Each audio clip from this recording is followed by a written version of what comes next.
Okay, I've got to call out GQ. And the reason I want to call out GQ is because I came across this article the other day, titled the article, Why America is at War Over the History of Slavery. And as we go through this article, I want you to keep something in mind. The net worth of GQ as of December 2021 is $4.61 million. $4.61 million. If I ever see $4.61 million in my bank account, that would be a miracle.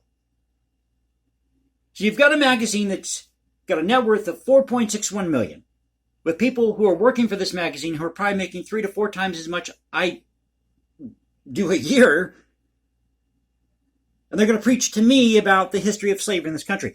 Well, I'm going to say something that's very politically incorrect, and it may come across as racist. Don't think it's racist.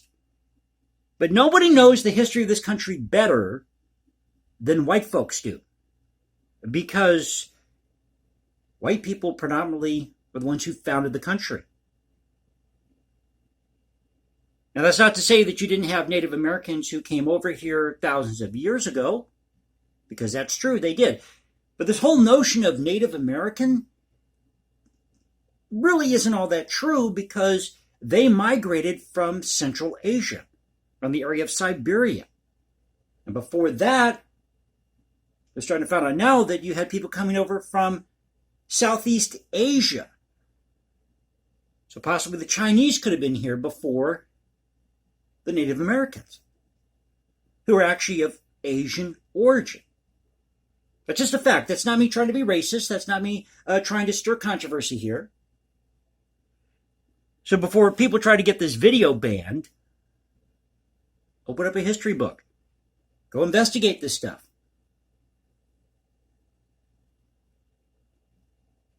But I have to talk about this article. Hey, everybody, welcome back to the channel. This is the Cultural Confederacy, and it's Wednesday night. I'm here again with my corncob pipe.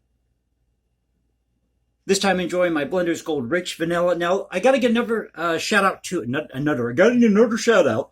This is going to be a one-take video. However it turns out is how it turns out. I'd rather be real with you guys than read from a script and sound phony. I don't think you want that. You want somebody who's real with you. Okay? He's going to tell you how it is. That's what I do here. There is no filter on this channel. But I'm smoking my Blender's Gold Rich Vanilla, so a shout out to all of those you in the pipe smoking community, again, here on YouTube. If you're looking for something similar to Carter Hall, because you know Carter Hall is a blend that's being phased out, definitely check out the Blender's Gold line. You can find that on Walgreens. That's their line of pipe tobacco. I know CVS has stopped carrying tobacco, but I think there are a couple of the drugstores, maybe Rite Aid is still doing tobacco. I don't know. Someone could let me know in the comment section below. And I believe that their blend, their line with Rite Aid is vintage pipe tobacco. Is Rite Aid still in existence? But if you're looking for something similar to Carter Hall, and you just want a simple, plain Jane smoke, definitely get the Blender's Gold Rich Vanilla. All you got to do is dry it out, crush it down, put it in your pipe. You get a world-class smoke. I promise it. Everyone buys these OTC blends. Indulge me here for a moment, folks. But everybody buys these OTC blends. There's a debate, if you're not aware, if you're not in the pipe smoking community, there's this debate, it's been an ongoing debate of whether or not OTC blends are better than what you buy out of a catalog or what have you. And it turns out that a lot of these well-known brands in the pipe smoking community actually make these blends for these drugstores. And all you have to do is just dry this stuff out for a while and crush it down, put it in your pipe, and you have a world-class smoke for a fraction of what you pay for some of these other tins of tobacco, which can be quite pricey. So save a few bucks. You want a plain Jane smoke, go with the Blender's Gold Rich Vanilla. My personal favorite in their line is the Burley Black. That's my favorite. They also have Royal Cherry. The Golden Burley, I notice, has been hard to find, so I'm just kind of putting that out there. So let's get to this article here at GQ. And this is a company that makes their net worth $4.61 million a year, talking to us about slavery. I just love this. So this is by Wesley Lowery. Came out December 16th. And here's the subheadline. Wesley Lowery and Clint Smith discuss, quote, the battle happening about how we tell the story of this country. The interview is part of Year of the Brave, a series celebrating the artists, activists, here you go, folks, and agitators whose radical courage defined 2021. A few years ago, Clint Smith told me about a new project that would take him to a series of historical sites. From Monticello to Angola prison to the Door of No Return in Senegal, to re-examine how these sites commemorate and too often obfuscate the role in the horror that was American slavery. Smith's aim, he told me, was to search for meaning in the way we tell the story of ourselves. Now, you're going to notice something as we read this article. There's a couple of key elements that are missing from this. I'll tell you what it is here in a minute here. Now, 4 years later, that project, How the Word is Passed, A Reckoning with the History of Slavery Across America. Folks, anytime you see a book that's got a title that long or an organization that has a title that long, it's BS. Don't buy into it. Don't invest in it. Hey, if you want a fun read, go buy this book. It's the breakout, I love this, the breakout nonfiction book of 2021, a #1 New York Times bestseller and top 10 book of the year. Well, who the hell is the New York Times to tell me which book is #1? Now, I know they do have a lot of conservative and liberal books on the top 10 list. I think Sean Hannity may have made it there, Mark Levin, all these people, these neocons. Can you tell I don't like liberals and conservatives? I'm an independent voter, so I look at things through the lens of logic, reason, common sense. This is one of President Obama's annual picks, too. Quote, in 2017, I was watching several Confederate statues come down in my hometown, New Orleans, Smith said recently, about the impetus of his undertaking. Statues of P.G.T. Beauregard, Jefferson Davis, Robert E. Lee, and these leaders of the Confederacy. I was thinking about what it meant that I grew up in a majority black city. Some of the grammar here I think is a little off, in which there were more homages to enslavers than there were to enslaved people. What are the implications of that? Well, last time I checked, this country was predominantly founded by white men because they seceded from Great Britain or came over from Europe to escape religious persecution, going back to the 1600s with the Pilgrims. They're the first people to actually come to the North American continent, well, what we know now as the United States, were actually the Spanish. Came to North America and South America. And then you have the Native Americans who came over the Bering Straits, the Bering landmass.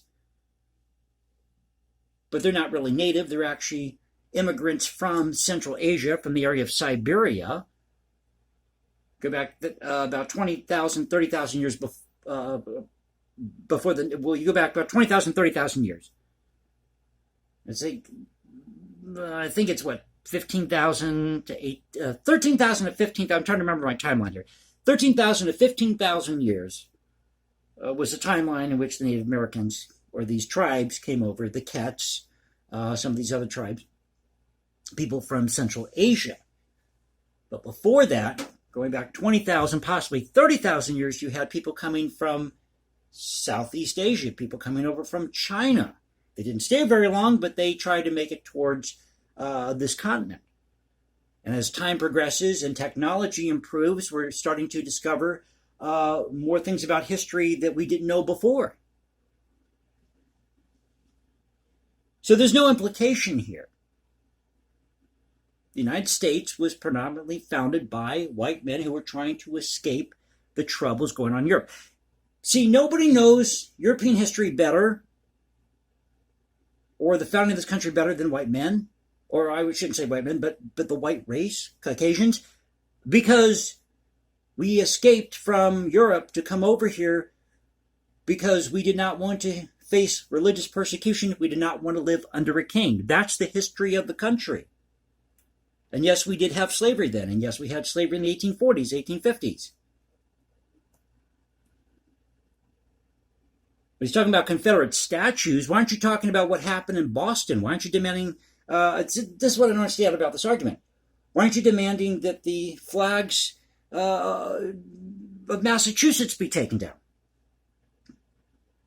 Or anything that refers to Boston be removed? All Boston monuments should come down because Boston was a major slave hub. Even though they abolished slavery, doesn't matter. At one time, they were a major slave hub, so we should just get rid of all the monuments in Boston, take down all the buildings that were built in Boston by white men because they were slave owners. The project couldn't have been more prescient, as half of the country earnestly searches for new understanding of our racial history. The other half violently denies it. Half of our neighbors are demagoguing critical race theory, while the other half are busy reading it. Well, these people who are spending all the time reading critical race theory, shouldn't they be out looking for a job? I'm taking it that a lot of these people don't have a job, or they get involved in the public school system. I know that's a job, okay, but these aren't the people who have their ear to the ground, not like somebody who's a farmer or somebody who gets up and goes to work every day, someone like myself who's doing overnight shifts, who's just trying to get by. Folks, I don't have white privilege. Okay, I'm not driving around to work in a limousine or around town in a limousine. I mean, I'm not making any money off of these videos yet, if that tells you anything. But I love doing these videos for you guys. You know that if you watch the channel.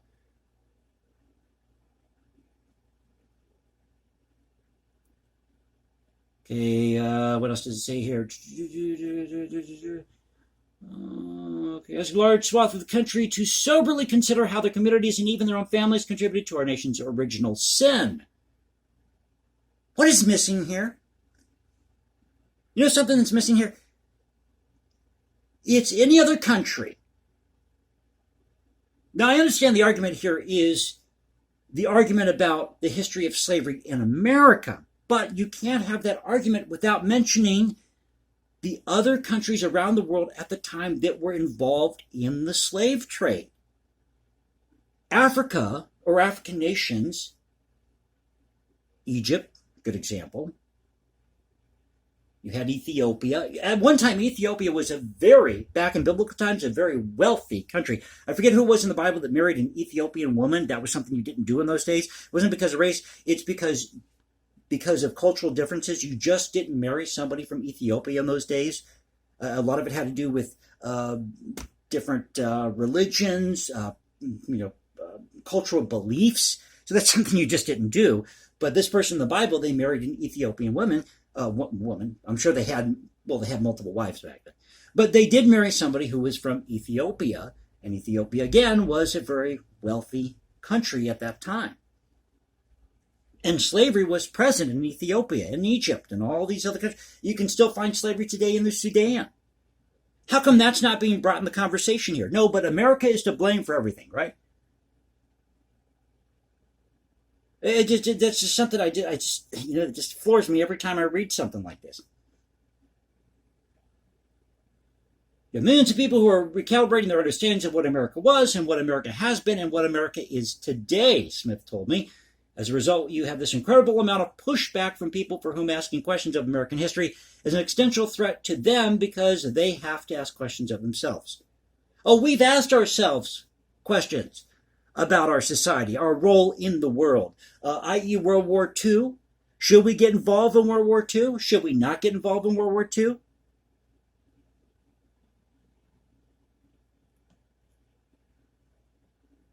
So we are very aware of our history as white Americans, of what happened in our relatives' home country back in Europe, what was going on in England. Some of us have relatives who fought in the American Revolution. I have family that goes back to the 1700s in Kentucky.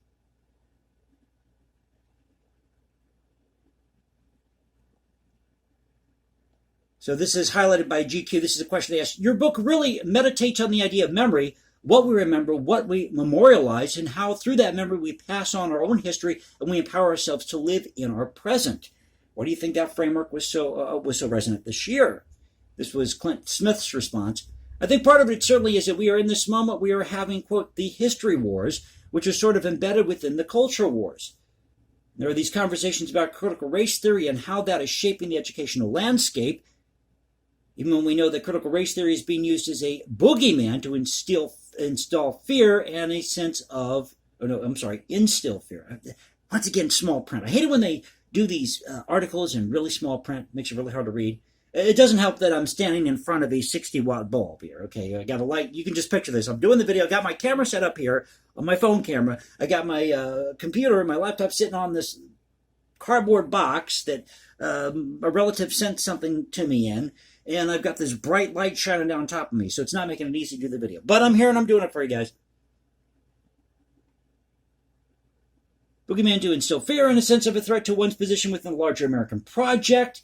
It taps into the worst existential fears of many people across this country. And so there's this battle happening that's happening throughout American history about how we tell the story of this country. Who are we including in the story, and who are we leaving out of the story? And what are the implications that this has through the landscape of our society today? Again, going back to how this country came to be, how this continent was discovered. First people to bring over slaves, and I read I can't remember where this is. If you might be able to find this online somewhere. If somebody finds this, let me know in the comment section below. There's a really good essay. I don't have time to look at it now, but there's a really good essay out there about the conquistadors. Did you know that a lot of Africans that were enslaved, or people who became who were African, who became part of, let's say, the Spanish nobility, or because that did happen, that you had people who fought for the Spanish, or these conquistadors. They themselves, Africans, became conquistadors. They inherited slaves, or they gained wealth. And the Spanish had a huge Native American ally.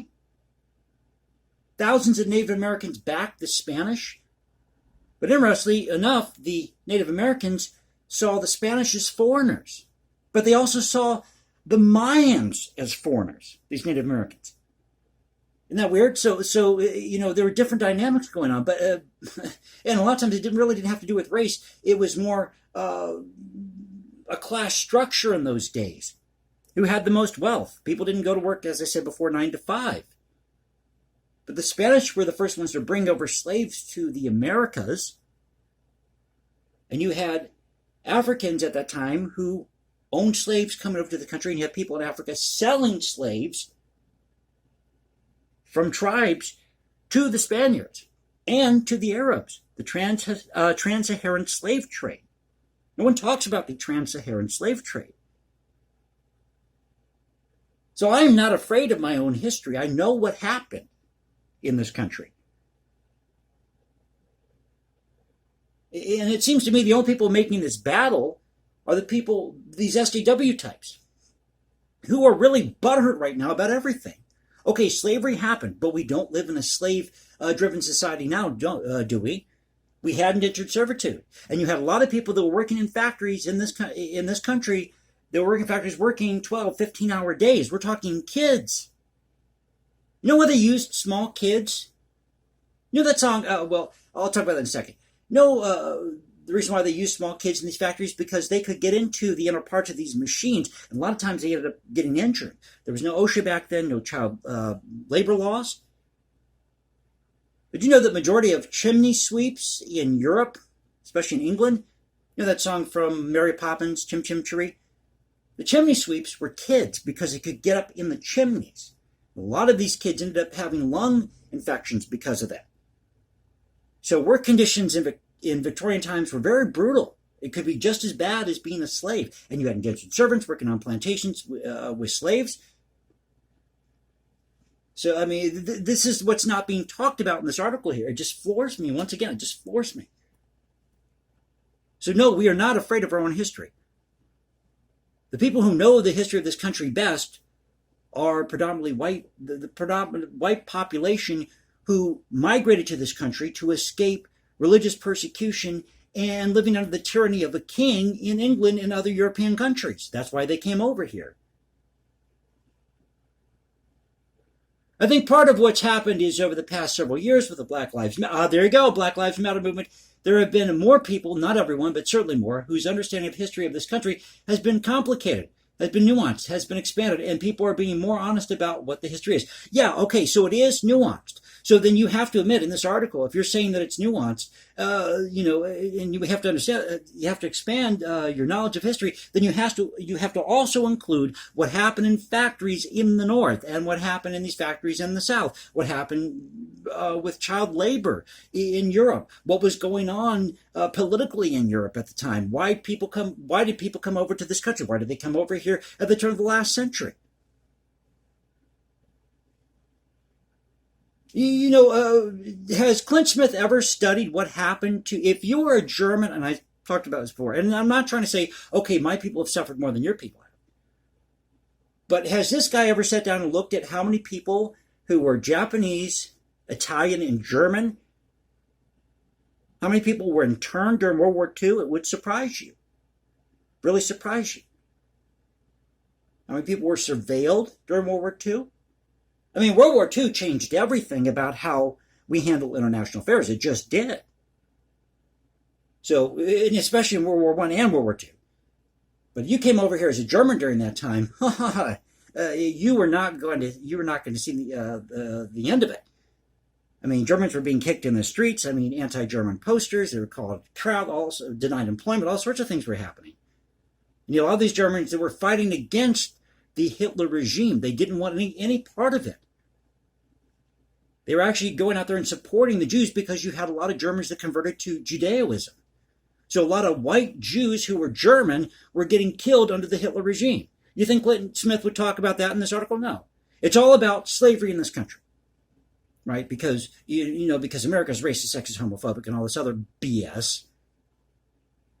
And yet slavery is still going on in Sudan. And once again, these African nations are out of the equation, but America is to blame for this. So let me end with two more paragraphs here before I end the video. Okay, so here's a question asked by, highlighted here by GQ. Of course, because people are invested in a very intimate and emotional way with the stories about the country that they live in, the setting that they have within the country. And so, we're in this moment where so many people are now re-examining that and have to re-examine, and that re-examination is necessary. And it's going to be a messy and complicated process that involves some lashing out and backlash. Absolutely, and I think there are people who navigate these questions differently, right? You have a group of people for whom there's a sense of they didn't know what they didn't know.